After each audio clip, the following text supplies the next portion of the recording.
রাজ্যের শিক্ষামন্ত্রী ব্রাত্য বসুকে মন্ত্রিসভা থেকে সরিয়ে দেওয়ার ব্যাপারে সুপারিশ করলেন রাজ্যপাল সিবি আনন্দ বোস।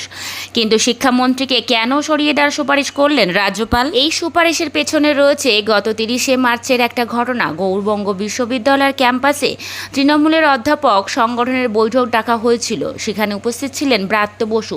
এমনকি সেখানে ভোট প্রচার নিয়েও কিছু কথা হয় বলে খবর। এদিকে নির্বাচনী বিধি লাগু হওয়ার পরেই এভাবে সরকারি ক্যাম্পাসের মধ্যে প্রচার করা কতটা সংগত তা নিয়ে প্রশ্ন ওঠে।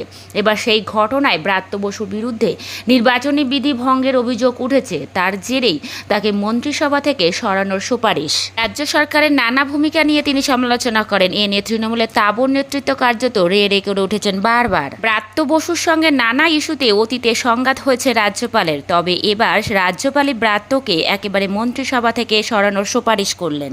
রাজ্যপালের এই সুপারিশ ব্রাত্য বসু হাস্যকর বলে মনে করছেন।